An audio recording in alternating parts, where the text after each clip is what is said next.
আসসালামু আলাইকুম। হ্যালো বন্ধুরা, আশা করি সবাই ভালো আছো। আলহামদুলিল্লাহ আমরাও ভালো আছি। চলে আসলাম আমাদের নোয়াখালীর সেই বিখ্যাত ছাইয়া মাছের নতুন আরেকটা রেসিপি নিয়ে তোমাদের সাথে শেয়ার করতে। মাছগুলোতে শুরুতে দেখেছো কেটে ধুয়ে পরিষ্কার করে নিয়েছি। এখন মাছগুলো থেকে মাথাটা আলাদা করে কেটে নিয়েছি। এবার তার মধ্যে রসুন বাটা, মরিচের গুঁড়ো, হলুদের গুঁড়ো, জিরে গুঁড়ো আর পরিমাণ মতো লবণ দিয়ে মেখে নিয়েছি। কিছুক্ষণ এভাবে রেখে দিয়ে তারপরে এখন ভেজে নিব। চুলায় কড়াই বসিয়ে তার মধ্যে তেল গরম করে নিয়েছি। এবার মাথাগুলো এক এক করে ভেজে নিচ্ছি। আসলে এই মাছের মাথাটা একটু শক্ত হয়, তাই অনেকে খেতে চায় না, তাই কাটার সময় ফেলে দেয়।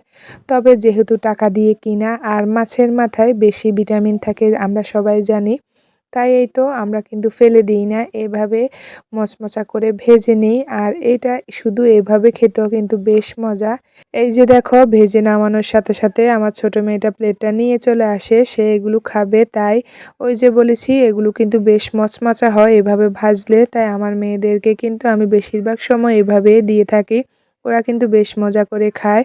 তবে আজকে একটু ভিন্নভাবে খাবো, তাই তোমাদের সাথে শেয়ার করলাম, পুরো ভিডিওটার সাথে থাকবে। এদিকে তো আমার ছোট মেয়েটা বলতেছে আজকে এগুলো কাউকে দিবে না, বোনদেরকেও দিবে না। তোমরা ওর মুখ থেকে শুনে নাও কি বলে। আমি সবগুলো আমি খাবো, কাউকে দিব না। কেন? আমরা আছি না, আমরা সবাই খাবো। না। অন্যদিকে আম্মু বাকিগুলো ভেজে রেডি করে নিয়েছে। এদিকে এসে আমি 3টে শুকনো মরিচ, পেঁয়াজ, ধনিয়া পাতা কেটে নিয়েছি, সাথে লবণ আর সরিষার তেল নিয়ে বসে গিয়েছি মজাদার সে খাবারটা বানানোর জন্য। এই যে তোমরা একটু শুনে নাও কতটা মচমচা এগুলো। এই তো তোমরা তো দেখেছো কতটা মচমচা হয়েছে। এবার মাছের মাথাগুলো এক সাইড করে রেখে কেটে রাখা পেঁয়াজ, ধনিয়া পাতা, শুকনো মরিচ সাথে সামান্য একটু লবণ দিয়ে ভালো করে কষলিয়ে নিব।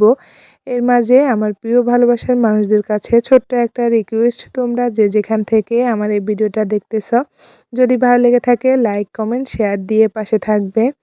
এই যে দেখো আমি কিন্তু ভালো করে কষলিয়ে নিচ্ছি। তবে এই মাখানিটাতে যত পেঁয়াজ আর ধনিয়া পাতা দেওয়া যায় তত ভালো লাগে খেতে। আর যারা ঝাল বেশি পছন্দ করে তারা তো তোমাদের পছন্দ মতোই ঝাল দিবে। শেষে পরিমাণ মতো সরিষার তেল দিয়ে এবার কিন্তু ভালো করে সব কিছু মাখিয়ে নিচ্ছি। এই যে দেখো দেখতে কতটাই মজাদার লাগতেছে।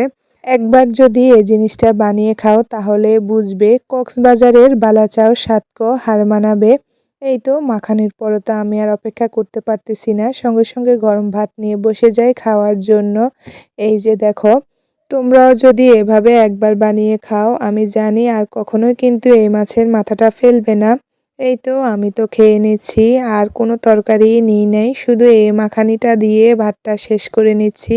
এই ছিল আজকের ভিডিও। তোমরা সবাই ভালো থাকবে, সুস্থ থাকবে। নতুন একটা ভিডিওতে দেখা হবে। আল্লাহ হাফেজ।